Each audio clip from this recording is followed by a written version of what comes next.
We are here with BKFC undefeated featherweight Nathan the Reaper Rivera, but I feel like your nickname is Nathan the Rivera era, pretty much. After you Yeah, did that stunt with the boss, I feel like that's everything everybody says about you. It's the Rivera era. that's dude. It's hit and it just been rolling that way, dude. I wish I could come up with some kind of cool way to have that as a nickname, but I don't know if I can do it. But I know that the announcer for BKFC, he did something cool and he incorporated a little bit, so I got lucky. No, but I wanted to first start off with you started as an MMA fighter. How did you transition from MMA fighting to bare knuckle boxing? I mean, well, honestly, the transition wasn't too crazy for me. So I did MMA for a while, had my first two fights in MMA, and then I switched to gyms. And then the boxing team at that gym was very active. So really good boxers in there. One of my main sparring partners was the guy named Anthony Reeves. He's a professional now. He had like 160 fights at 17 years old, and I was just getting my ass beat every single day. And that's kind of how it started. And then what I was doing was I was like, I want to get like my hands better. Um, and I was like, I'm just going to do these boxing fights in between my MMA fights, and and that's kind of how it got rolling. And I kind of fell in love with boxing itself, but I never did it as a primary. I was always an MMA fighter first, with like a heavy background in boxing. And it just kind of happened that way because the coaching at the gym that I was at wasn't the best other than the boxing program. Like that was really where the fighters were at. So a lot of the active guys were, a lot of guys in my weight. So I kind of did that. And then for my whole amateur career, pretty much until I went to American Top Team, Team Lima, uh, dude, I did boxing every single day. And then I would spar Muay Thai on one day a week, and I would do one day of MMA sparring. And I did no gi, of course, but it was literally just boxing, no gi, and one day of like Muay Thai sparring. So then, I went to Team Lima, and that gym is just it's perfect, bro. I mean, you have an MMA specific class, so you don't have like you're not trying to put it together. You don't have, I mean, of course, you have Muay Thai, boxing, kickboxing, wrestling, jujitsu, but there is a full MMA program where majority of the guys train. So I did that for a long time as my primary focus, and had three fights over at American Top Team, three MMA fights, and went 2-1 in overall with since I went with the Coach Brantley at American Top Team. And then now I'm 5-1 with American Top Team with Coach Brantley. But when I got the call for BKFC, I was like, this is let's just try it. I remember talking about it with Kevin Sherrill and Reese, my other buddy, and then Brantley. I kind of had to sell Brantley on it for a little bit.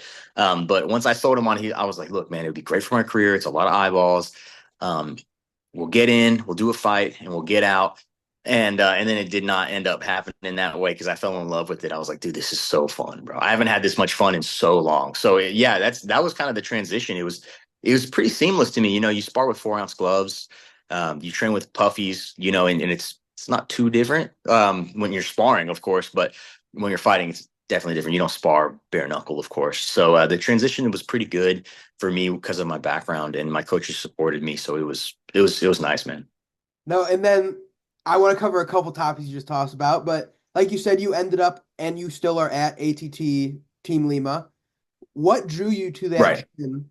And like you said, looks like it's great facilities. There are great coaches. There are great fighters out of that gym. What drew you to go there?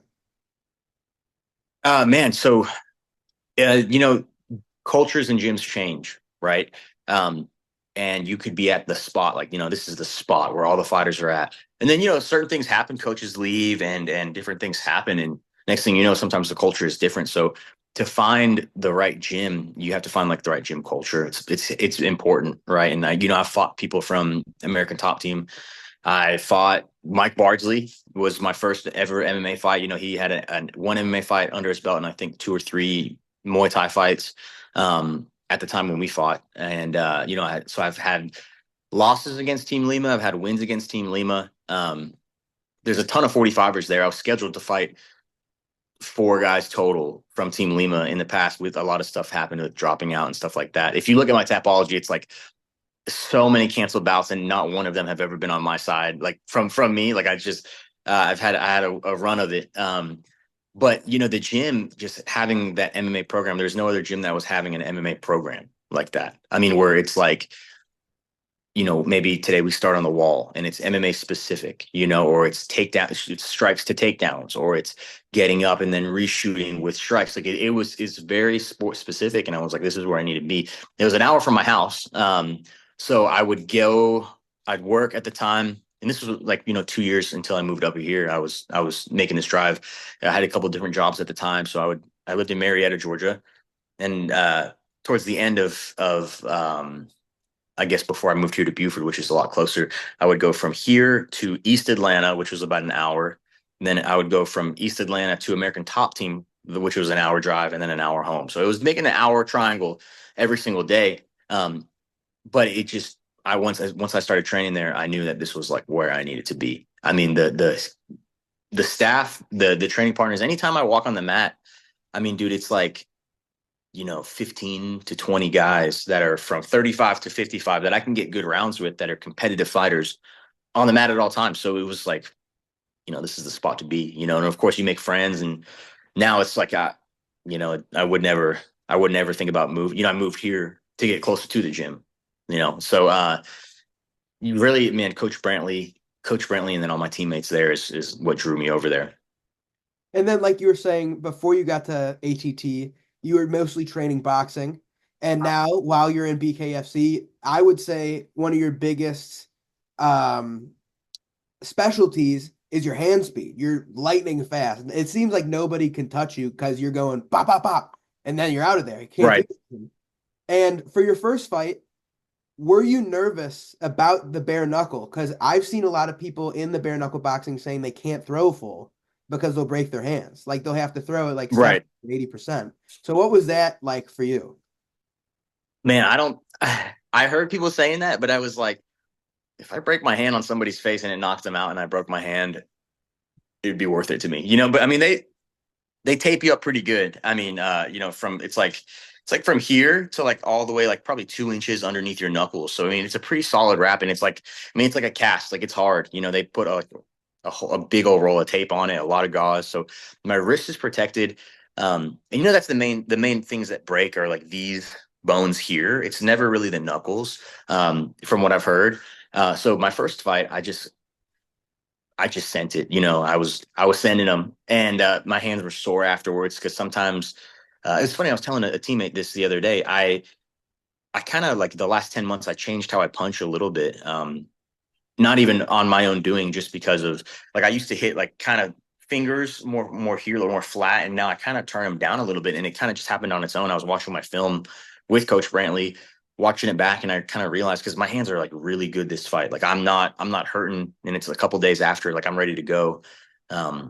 Ready to go again whenever they put me on, which I think will be soon.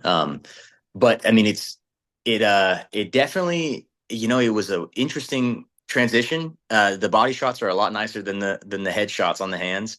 My first fight was a little rough on the hands. The second fight was really rough on the hands because that guy just he was tough as nails. And then this fight, surprisingly, it wasn't too bad.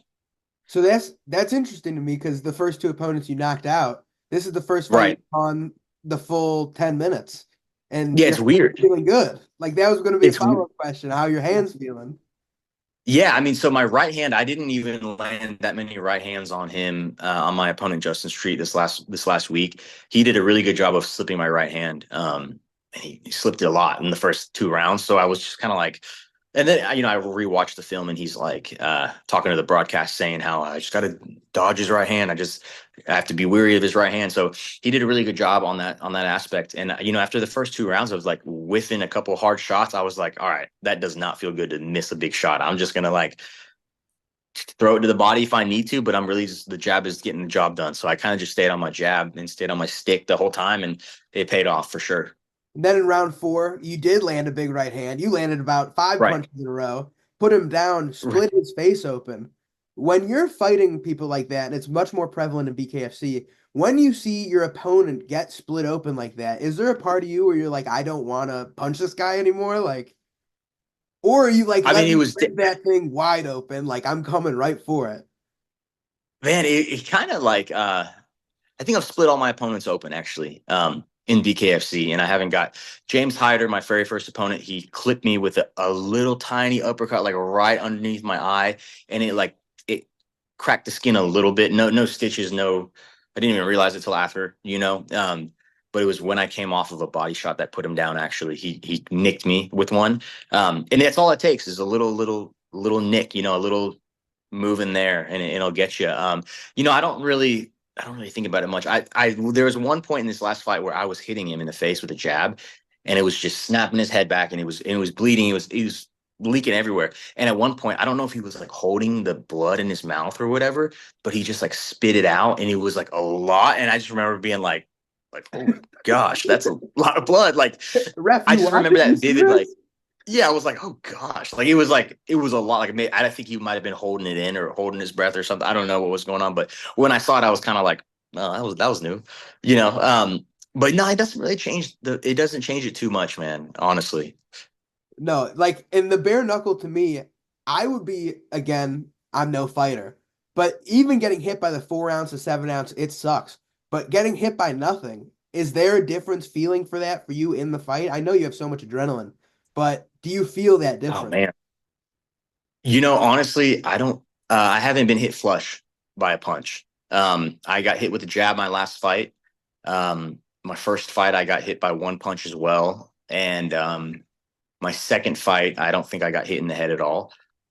So I haven't tasted a flush one yet, thankfully.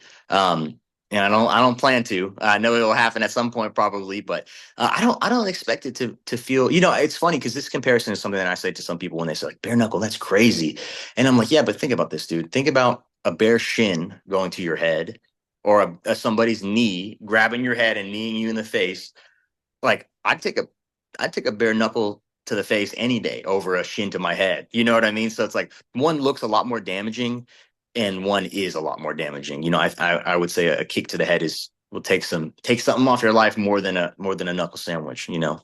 No, 100%. And another factor of the BKFC, I think you're one of the first people that I've been really able to talk to that has done the transition. So when you were fighting in MMA, obviously you start nice and far apart. You kind of go into the fight. In BKFC, you're starting punching distance away. Like we saw on this Atlanta card, fight starts 2 seconds. Boom, down, done. Crazy, What is the crazy man. feeling of being that close? Like you know it's coming right away. Like, are you like, I'm gonna go straight I'm, at him? I'm gonna back up. I can't say I love being that close because I think a lot of the success for my game comes from like my long straight shots, and it kind of just it seems like that I might be a one trick pony in that area because everyone I fought has shorter reach than me so far. So I haven't really. It hasn't been very beneficial for me to show my inside fighting. But being that close, man, it's a weird feeling because you're so close, but you're still like far enough away where you can like bounce back real quick. So it's generally my first move is just err on the side of caution and take a little half a step back because you know the last thing you want to do is get your bell rung on in 2 seconds. You Right know, away. Like that was one of the craziest yeah, knockouts I've ever seen. Just full send, honk. it was wild, man. And that guy, man, he's he's going on a bit of a press tour now. You know, he got that one like crazy thing, and I think he told some of the matchmakers he's not trying to fight for a little while. That'd be a great fight for me. He's a 45er. You know, I'd love to test myself against somebody that has got all that hype. But man, it's just goes to show you, you know, it's bare knuckle is its own sport. You know, MMA is a sport, boxing is a sport, bare knuckle is its own sport, and people think that it's like oh it's the same thing and it's very different. You know, I've seen boxers go in there and do it great, but I've also seen boxers go in there and not do very well because their game is different. Luckily my game and my style is kind of like evading and a lot less blocking. It's more movement based, so like I think it's very well suited for me. But like, you know, if you're a Mexican style boxer where you take shots on the gloves or the hands in this case, it could be a long night for you. You know, I mean the knuckles they kind of go right through that guard, and you don't have a big 8 ounce or 12 ounce glove to absorb some of that. So I think it's a whole new sport that people are just now kind of like realizing like okay this is something different that we need to train for. And like you were saying, like or like I think for your style, you're very like movement based. You're pretty flashy. You're fast. On top of that, you have made a major effort to put your personality out there. Make sure that it's not just the fighting that you're getting promoted for. In your second fight, you hand the broadcast booth, open this envelope after I win. You win, you open it up. Welcome to the Rivera era. This fight, Right. you get out immediately after the fight's over, hands bloodied. You put on the glasses, you sit on a stool, get the magazine. Nathan Rivera beats Jason Street. What are you doing to come up with this stuff? How are you doing it? What was your Yeah. inspiration for this? I mean, dude, I had a long time. I had 10 months to sit. You know what I'm saying? But I think that, it's such a big platform and you'd be doing yourself such a disservice to just fight, and I think you need to leave people with something memorable. Um, and also like I just believe in myself. A lot of these things they'd be look real stupid if I went in there and lost, and that kind of pressure it adds to my performance a little bit. Like I feel like I'm like kind of stacked against it, like let's go in here and handle business.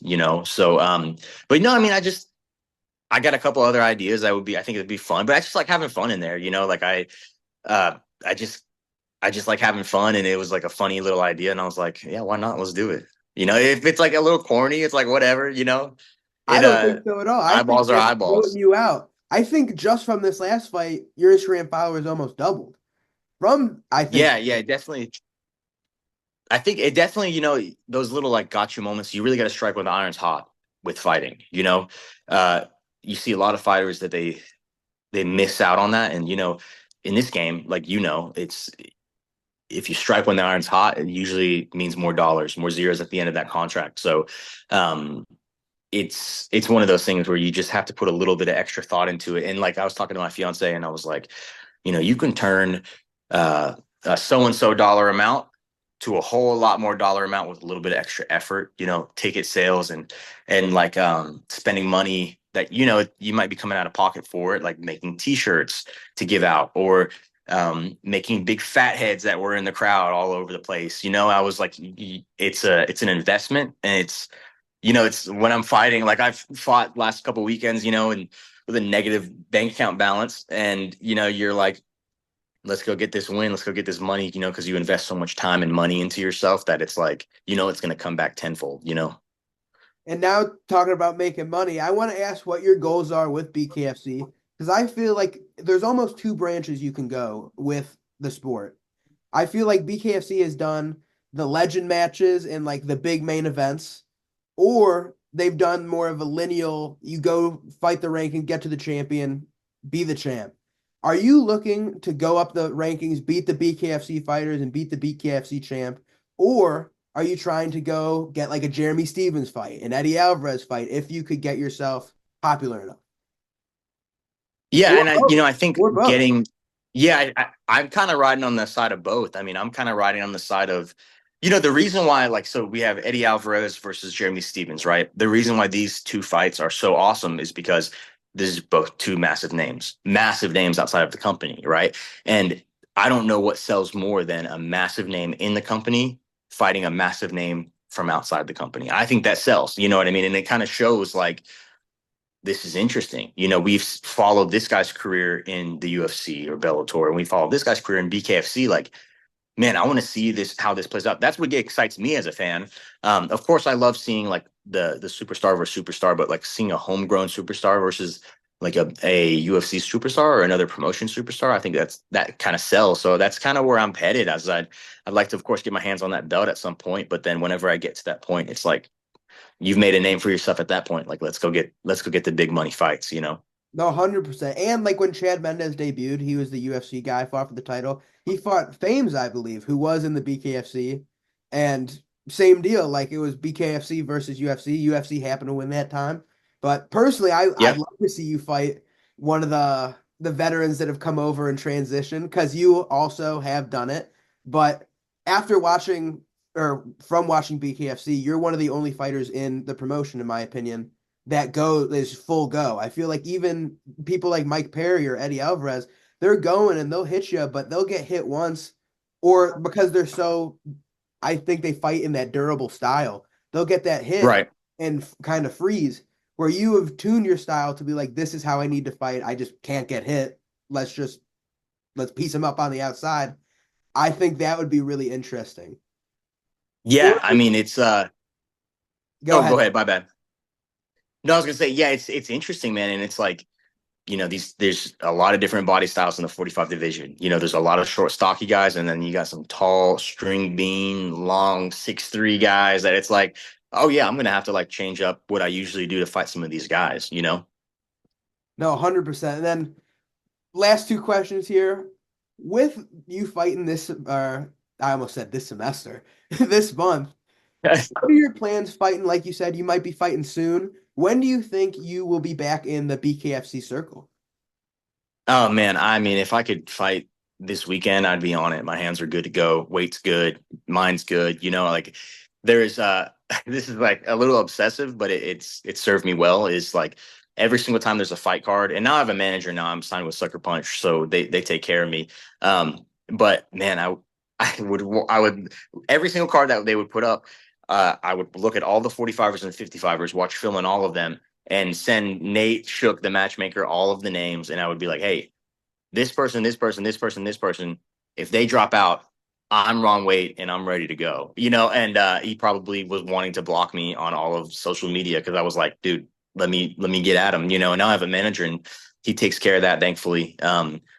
But I mean, there's a Philly card that I would love to get on, and that one's slapped full, I'm sure. There's a Hollywood card that's like in 2 weeks, slapped full, but like how I train and how healthy my hands are, it's like I'm ready to go at a drop of a hat. One that I'm really looking at is February 1st. It's in Mohegan Sun, Connecticut. I'd love to get on that card. I just saw it announced 2 days ago, and I was like, "There's only 2 fights on there so far. I'm sure there's a lot in the works." But my manager and I had a conversation, and I was like, "If it's there, I'm ready to go." So hopefully that one will hit. Because man, I just want to ride the momentum a little bit. I'm getting married in September, and I told my fiance I'd really like to get 2 or 3 more before September, and then one at the end of the year if I can. So hopefully I can finish out the year at 7-0, 6-0, 7-0. And then last question, or maybe kind of two-parter. One, because like you said, you were friends with Reese Watkins, great MMA prospect. You, great BKFC prospect. You both have had the same fate with canceled fights. When you Yeah. are having your fights canceled and it's not your fault, it's the way of the world. Do you have any advice to a young fighter to just deal Mm. with that? Because I feel like that would be very mentally draining. You know what? And I've only been burnt out in fighting one time, and it was bad. It was a rough time for me because I mean I had so many canceled fights, and then I had one fight, and then I was an amateur, and then I got an amateur title fight 3 months from that point, like the day after I fought. Or it was the day, I guess it was the day before, because the promoter said, if you win this fight, you'll be fighting for the belt. And I said, cool, won the fight, and I was like, all right, I'm fighting for the belt now. So the all that to be said was it was about a year, and I had 2 days where I was out of camp. Like I didn't give myself any kind of reset. Like I gave myself one cheat meal, went to Costco, got a hot dog, whatever. You know what I'm saying?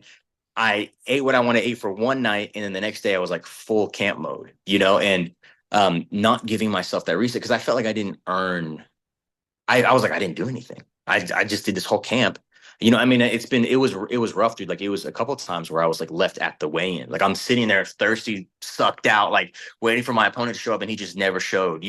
So I've been in that position where I'm like, I didn't earn it. I didn't earn a good time out. I didn't earn a good meal. Like I'm gonna do the same things I did, and it's gonna make me better. And I think it made me a little bit worse because I just got so burnt out. Like I didn't go to the gym because it was fun anymore. I was like going to the gym after 9 or 10 months of camp, hard camp. I'm just like going to the gym because like that's what I have to do. That's just my job. And like I think some advice to the young fighters would be like of course you want to get after it and you want to go hard, but like give yourself a couple days in between these canceled bouts to live a little bit, and like go have a good meal or maybe. Like it, which sounds very like counterintuitive to like take your foot off the gas, but sometimes you need to. Sometimes you need to give your brain, and it's like your body is going to be okay. Like we're young fighters, but your mind it can start to go in a weird place. So I think just taking a couple days to like really unwind. I think it now I do that, and my progress has skyrocketed. That would be my advice. And lastly, you're at a great gym. We've talked about it. Who should the people of Wisconsin look out for at ATT Team Lima for the future? Man, I mean, there's killers, dude. There's killers all around. I mean, we got Xavier Hicks. He's fighting this weekend. The three, I'll say three here. I mean, there's so many. I'll say four. There's just so many fighters out of there, man. It's hard to say. I mean, they're all so incredibly talented. The first one is Mike Bardsley, which I think you're familiar with. Mike Bardsley is one of my good friends, and he is a monster, dude. A workhorse. 4-1 as a professional, 6-1 as an amateur. Just a grinder, just really talented and hardworking, and probably will be in the UFC. PFL vet, probably will be in the UFC in a couple short fights. I would imagine. Um, a couple guys from the gym is Xavier Hicks. He's fighting this weekend. He's 2-0 at 135. Liam O'Brien, he's 2-0 at 135. I mean, dude, this guy, look, you watch his film and you'd be like, okay, he's a wrestler, but he drops people in the gym. I mean, he's dropping pros in the gym, like with his hands, with his feet. He's an incredible striker. He just hasn't been able to show it yet, which is hilarious. I'm always in his corner and I'm like, dude, you're just a wrestler, bro. Like, we got to let them hands go. But it's like the path to victory is like for him is like wrestling in these last two fights. So it was like he did exactly what he needed to do. It was awesome. And then Junior, Roger Matos, he has no fights and he's just a monster, bro. He's a 35er as well. And he's got no fights and he's looking to fight soon. And he's one of our gym's like best kept secrets. I mean, he hasn't had any fights and he has a very bright future. And then of course, like Reese Watkins just moved over to Vegas, but he's like the A1 day one, he's my best friend and he's one of those guys that's just like, if you know what I'm saying? Like if you know him, you're like, oh yeah, what is it? In the UFC already, whatever. But he's at that level, I think he takes out so many UFC fighters right now. Like he signed to Fury FC. He's got a fight coming up it's UFC January. 100, UFC 100, Yeah, or that's Fury right. 100, Fury 100. Fury 100. Yeah, it's a big show. And, I got my ticket yesterday. So we're going up there the 10th and then he fights on a Sunday. So we're going to go and fly up there and handle business and get back home. And he's one of those guys that's right on the cusp. He's going to be fighting against, or I'm sorry, he's against a undefeated fighter as well. And he's fighting in front of Mick Maynard, which is like an incredible opportunity for him. So those would be my guys that are to be on the lookout right now. Of course, there's so many other ones, but those are guys I train with a lot as well. And Reese, no fighter in the world has a better meme game than that guy. His Oh videos, yeah, dude. best videos in MMA. Dude, when he had what was it? I forgot his old meme account. A War Goose, I think it was.